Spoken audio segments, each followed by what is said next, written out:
오늘 하나님의 말씀은 요한복음 12장 1절에서 11절입니다. 제가 읽겠습니다. 6월절 엿새 전에 예수께서 베다니에 이르시니 이곳은 예수께서 죽은 자 가운데서 살리신 나사로가 있는 곳이라. 거기서 예수를 위하여 잔치할세 마르다는 일을 하고 나사로는 예수와 함께 앉은 자 중에 있더라.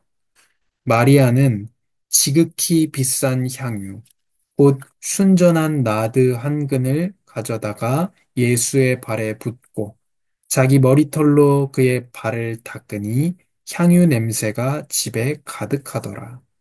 제자 중 하나로서 예수를 잡아줄 가룟 유다가 말하되 이 향유를 어찌하여 300데나리온에 팔아 가난한 자들에게 주지 아니하였느냐 하니 이렇게 말함은 가난한 자들을 생각함이 아니요 그는 도둑이라 돈괴를 맞고 거기 넣는 것을 훔쳐가미러라. 예수께서 이르시되 그를 가만두어 나의 장래할 날을 위하여 그것을 간직하게 하라. 가난한 자들은 항상 너희와 함께 있거니와 나는 항상 있지 아니하리라 하시니라. 유대인의 큰 무리가 예수께서 여기 계신 줄을 알고 오니 이는 예수만 보기 위함이 아니요 죽은 자 가운데서 살리신 나사로도 보려 함이로라. 대제사장들이 나사로까지 죽이려고 모의하니 나사로 때문에 많은 유대인이 가서 예수를 믿음이로라. 아멘. 아멘. 하나님, 지금 성령께서 우리의 영혼과 마음을 밝히사 하나님의 말씀을 알고 믿고 지키는 사람들이 되게 하옵소서. 예수님의 이름으로 기도합니다. 아멘. 아멘. 우리가 다 소중히 여기는 게 있습니다. 사람마다요. 그래서 되게 돈 아끼는 사람도 돈 펑펑 쓰는 구석이 있습니다. 그 사람이 소중히 여기는 부분입니다. 그래서 성경에서 너의 돈이 있는 곳에 마음이 있다. 너의 재물을 하늘에 쌓아라. 그게 교회에다가 헌금 많이 내라. 꼭 그런 뜻이 아닙니다. 마음이 있는 곳에 재물이 있다. 하늘에 재물을 쌓아라. 그럼 하늘에 뭘 쌓으라는 거예요? 하늘에 마음을 쌓아. 너희의 마음을 이 땅에 두지 말고 하늘에 두어라 라는 얘기예요. 그러다 보면 당연히 주의 뜻을 따라서 재물을 많이 사용하게 되겠죠. 자연히. 그게 뭐 꼭 교회에다가만 뿐만이 아니라 살아가면서 모든 돈을 사용하는 데 있어서 하늘을 위해서, 영원한 것을 위해서, 하나님의 영광을 위해서 돈을 사용하게 되겠죠. 꼭 교회에 헌금을 많이 하고 안 하고를 떠나가지고. 뭐 교회도 많이 하겠죠, 아무래도. 그래서 우리의 마음을 어디에 두느냐, 그런 겁니다. 우리가 다 소중히 여기는 게 있습니다. 어떤 사람이든지 간에. 어떤 사람은 자식이 최고고, 어떤 사람은 자기 자신이 최고고, 어떤 사람은 발전하는 게 최고고, 다, 어떤 사람은 돈이 최고고, 다 사람이 중요하게 생각하는 게 있습니다. 소중하게 여기는 물건도 있고요. 그게 그 사람을 나타내고, 또 그 성향에 따라서 모이게 됩니다. 결국 사람이 잘 안 바뀌고, 하던 대로 합니다. 그게 왜 그럴까요? 그 사람의 마음이 기울어져 있기 때문에 그렇습니다. 그 실제로 과학적으로도요, 뇌가 가소성이 있습니다. 무슨 말이냐면, 뇌가 변합니다. 뇌가 이렇게 딱 멈춰 있는 게 아니고요. 뇌는 계속 변합니다. 그래서 내가 이쪽 거를 계속 보면 그런 사람이 됩니다. 근데 이쪽에 포인트를 많이 두고 집중을 하게 되면 이게 굉장히 보이게 돼요. 그래서 자기 마음 먹기도 중요하겠습니다만은 내가 무엇을 보고 있는가 그런 것도 잘 조절하는 게 중요합니다. 또 요즘에는 유튜브로 내가 이쪽 거를 딱 보면요. 계속 그쪽 걸 보여줘요. 왜냐면 그 유튜브에 계속 머물게 하려고 하거든요. 유튜브에서. 그런 거를 다 조절하기 때문에 TV하고 다르죠. 그런 게 없어도 사람은 자기가 보고 싶은 걸 보는데 그런 게 있으면 그거를 여기 틀어도 이게 나오고 저기 틀어도 이게 나오니까 이게 진리다. 이렇게 생각하기가 쉽습니다. 더욱 사람이 들이 요즘 젊은 사람들이 더 그래서 고지시켜 줄 수가 있는 거예요. 내가 보는 것만 계속 보거든요. 이렇게 우리의 마음이 기울어져 있는데 우리의 마음이 더 크게 봤을 때 세상으로 기울어져 있느냐, 하나님을 향해서 기울어져 있느냐, 이런 문제입니다. 우리의 마음이 죄를 향해서, 죄라고 얘기하니까 조금 표현이 애매할 수 있는데, 하나님의 뜻과 다른 쪽으로 우리의 마음이 기울어져 있느냐, 하나님의 뜻 쪽으로 기울어져 있는, 우리 시소를 생각하시면 됩니다. 중간이 없죠. 일로 기울든지 일로 기울든지 그런 겁니다.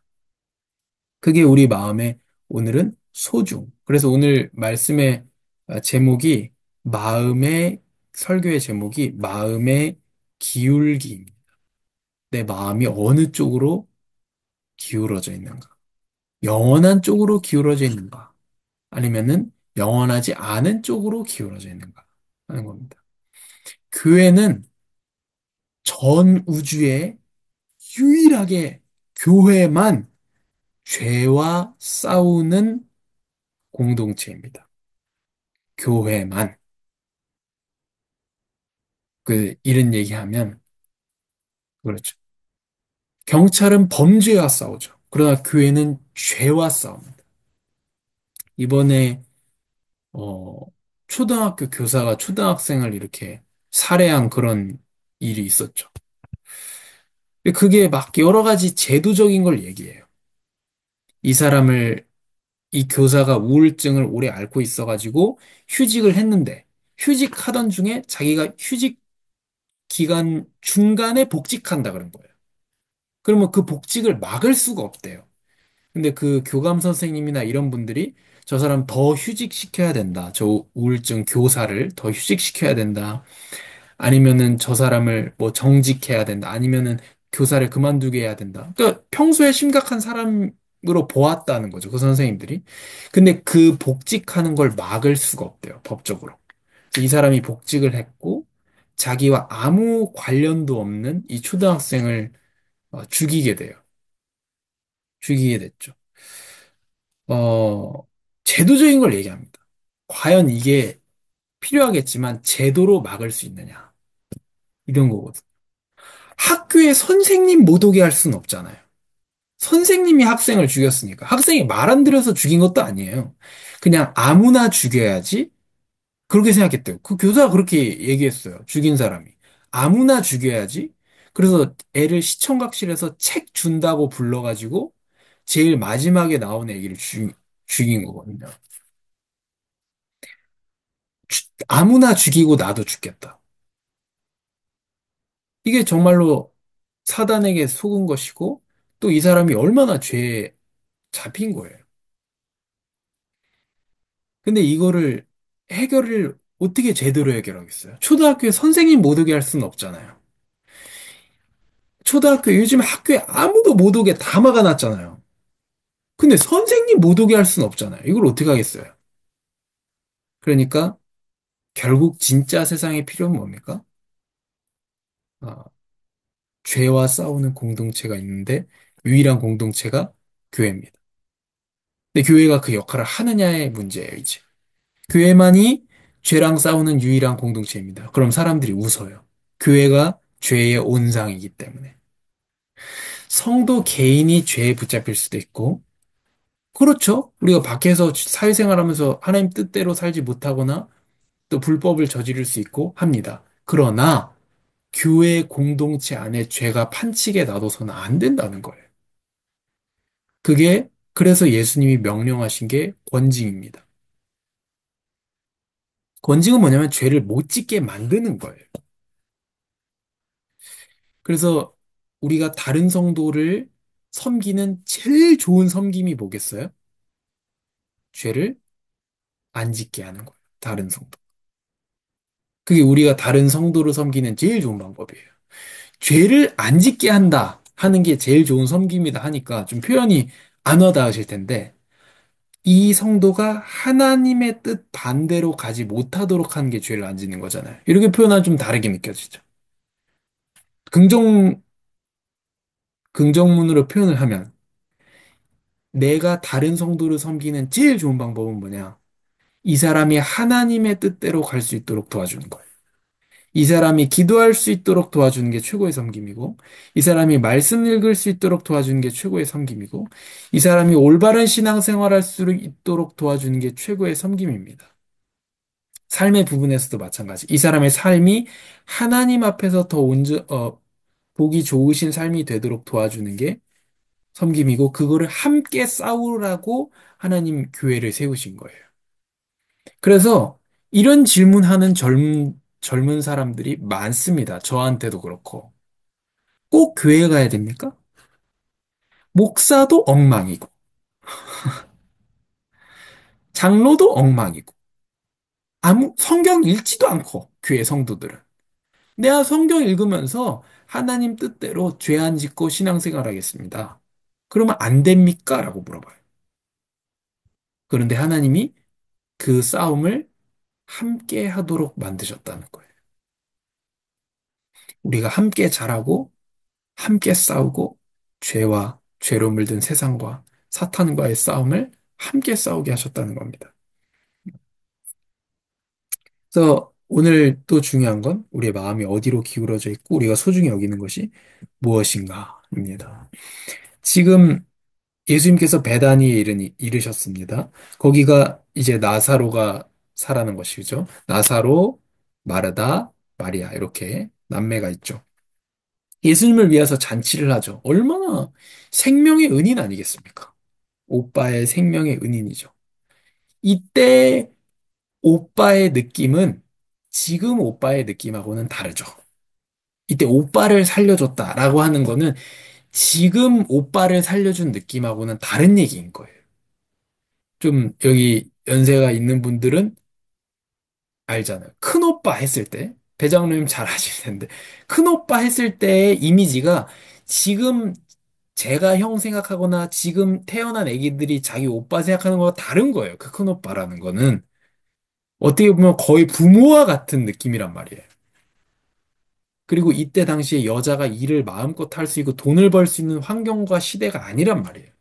이때 오빠를 살려줬다는 건 정말로 집안의 그 기둥을 세우는 일이죠. 어쩌겠으면 우리나라도 군대 가기 전에 오빠 장가 보내서 아기 낳고 장가 가고 이런 군대 가고 이럴 정도로 오빠가 다르단 말이에요. 지금하고는. 그러니까 예수님 위해서 잔치를 막 합니다. 그래서 마르단 일하고 있고 나사로는 예수님하고 같이 앉아 있고요. 이때 마리아가 와가지고 지극히 비싼 향유 순전한 나드 한 근을 섞지 않은 물 안 탄 그 한 근을 예수님의 발에 붓고 자기 머리털로 예수님의 발을 닦습니다. 그 냄새가 그 향유 냄새가 집에 가득한 거죠. 이게 300데나리온이라고 하는 노동자의 1년 품삯입니다. 1데나리온이 하루 품삯이니까 300데나리온이면 1년의 연봉이에요. 그거를 예수님 발에다가 부어버린 거예요. 이 마리아가. 엄청난 그 돈을 예수님 발에다가 부어버렸어. 그리고 그거를 자기의 머리로 예수님의 발을 닦습니다. 이때 가룟유다가 등장합니다. 예수를 팔아버릴 가룟유다. 이렇게 왜냐면 요한은 이거를 다 지나간 뒤에 요한복음을 지금 쓰고 있기 때문에 그래서 지금 여기에 요한복음은 제일 그 저자의 의도가 강하게 나타나는 복음서 중에 하나거든요. 왜냐면 마태, 마가, 누가복음은 좀 붙어 있고요. 요한복음은 시간이 좀 지나고 난 다음에 썼어요. 그러니까 마태, 마가, 누가에 있는 내용을 요한복음에 쓸 필요가 없는 거예요. 요한은 마태, 마가, 누가복음을 알고 있기 때문에 나와 있다는 걸. 근데 요거를 빼고 의도를 가지고 쓴 게 요한복음이거든요. 그래서 예수님의 설교가 엄청 길게 나오고 요한복음에 여기 의도적으로 마리아하고 유다를 지금 비교하고 있어요. 요한이요. 그래서 왜 이거를 300데나리온에 팔아가지고 이 엄청난 거를 가난한 자들한테 줘야지. 이렇게 말함은 가난한 자들을 생각함이 아니요. 유다가 도둑이어서 거기 넣는 것을 훔쳐가기 때문에. 이게 뭐죠? 위선입니다. 아니, 예수님 발에 부을 게 아니고 가난한 사람 나눠줘야지 라고 했는데 그게 뭐냐? 위선이라는 거. 그리고 도둑질한 사람입니다. 유다가 예수님 팔고 뭘 받았습니까? 은전을 받았죠. 이게 이 사람의 마음의 기울기이고 이 사람이 소중히 여기는 것입니다. 예수님이 이렇게 말씀하세요. 그를 가만두어 장래할 나를 위하여 그것을 간직하게 하라. 가난한 자들은 항상 너희와 함께 있거니와 나는 항상 있지 아니하리라. 그러니까 예수님의 말씀은 지금 내 발에 향유를 부어서 이때 장례할 때 몸에 향유를 바르니까 내 장례를 준비하도록 두어라. 이게 예수님의 말씀이 가난한 자보다 내 발에 향유 바르는 게 중요하다. 이런 말을 하는 게 아닙니다. 가난한 자들은 항상 너희 곁에 있다. 그러니까 뭐 팔아가지고 뭐 모아가지고 가난한 사람 돕는 거는 항상 할 일이라는 거예요. 이게 안 중요하다는 얘기가 아니고. 그런데 나는 항상 있지 않고 지금은 어느 때이냐? 나의 장래를 준비하고 내가 십자가로 가야 되고 내가 부활로 가야 되는 그 시점에 있다는 겁니다. 가난한 자 돕지 말란 뜻이 아니죠. 유대인의 큰 무리가 예수께서 여기 계신 줄을 알고 옵니다. 예수만이 아니라 죽은 자 가운데 살리신 나사로도 보려고 합니다. 대제사장들은 나사로를 죽이려고 합니다. 왜요? 나사로 때문에 많은 유대인이 예수님을 믿게 되기 때문에. 이 대제사장들에게 중요한 게 뭡니까? 자기의 자리와 자기의 돈과 자기의 유익이에요. 이게 말이 안 되는 여기 표현이 하나 있습니다. 맞춰보세요.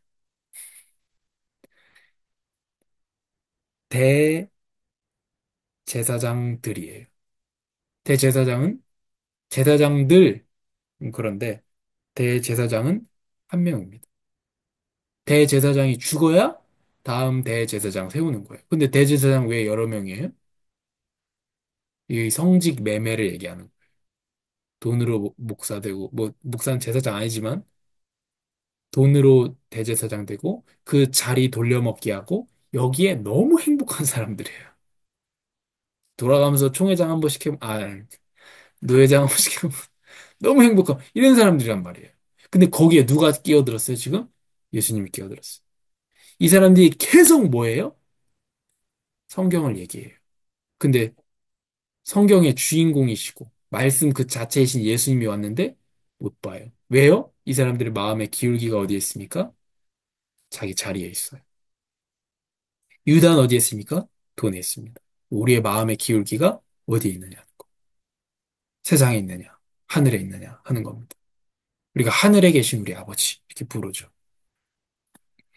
그래서 내가 재물을 가지고 내가 예수님을 소중히 여기고 내 모든 시간과 재물과 모든 것을 가지고 희생해서 희생한단 말 뭐 정확하지 않지만 희생해서 예수님을 섬길 것이냐 예수님을 이용해서 내 재물을 섬길 것이냐 그런 겁니다. 예, 가난한 사람들이라고 말을 하면서 내 재물을 쌓을 것인가 하는 겁니다. 그럼 중요한 문제가 여기 있어요. 이제 결론이거든요. 그러면 제일 중요한 게 뭐예요? 우리 마음의 기울기를 어떻게 세상에서 하나님께로 돌릴 수 있는가? 하나님께로 기울어지게 할 수 있는가? 이게 문제입니다. 그렇죠. 기울어지지가 않는데요. 세상이 좋은데요. 어떻게 합니까? 예수님께서는 어떻게 우리 마음의 우상, 어떻게 우리 마음의 기울기를 바꾸시냐? 여기 마리아를 보면 마리아는 그 기울기가 바뀐 사람이에요. 어떻게 바뀌었습니까? 예수님의 말씀을 들을 때. 그리고요, 부활을 보았을 때, 부활을 통해서 영생을 얻었을 때, 그걸 더 깊이 알고 더 깊이 체험했을 때, 그때 마리아의 마음의 기울기가 바뀐 거예요. 이 옷값 팔아가지고 내가 시집도 가야 되고, 집도 사야 되고, 방도 얻어야 되고, 그럴 수 있는데, 마음의 기울기가 바뀌었어요. 누구처럼요? 요한복음 4장의 사마리아 여인처럼요. 물 뜨려고 왔는데 물동이를 버려두고 예수님을 따라가고 또 예수님을 증거한 사람이 되었습니다. 왜요? 이 사람의 마음이 새로운 남자 찾는 데서 이제 예수님에게로 하나님에게로 기울었기 때문이에요. 그래서 우리가 어떻게 해야 되겠습니까? 예수님으로 우리 마음이 채워지고 예수님으로 만족이 될 때에 우리의 마음의 기울기가 세상에서 하나님께로 기울게 되고 그 기울이시는 하나님의 방법이 예수님의 부활로 우리가 영생을 얻게 하시는 겁니다. 그래서 그 영생을 얻게 하신 거죠. 이 사실에 우리의 마음을 가득 채우고 그래서 우리가 마리아와 같이 위선이 아닌 진정으로 하나님 원하시는 그 헌신을 하는 우리 아름다운 교회가 되기를 바랍니다. 하나님, 감사합니다. 각종 소중히 여기는 것이 있습니다. 저도 소중히 여기는 것들도 있고, 세상에 발을 담그고 있는 것도, 당연히 세상에서 우리가 살아가지만, 우리의 마음이 세상에 빠져 있는 것들도 있습니다. 그러나 예수님의 부활, 그 부활로 우리가 영생을 얻은 것을 생각할 때에, 그래서 우리가 이미 하늘 소망을 가지고 있다는 것을 우리가 생각할 때에, 우리 마음의 기울기가 세상에서 물질에서 보이는 것에서 영원한 것으로 하나님으로 또 하나님을 사랑하며 하나님을 사랑하여 사람을 사랑하는 것으로 기울어지게 하여 주시옵소서. 예수님의 이름으로 기도합니다. 아멘. 아멘.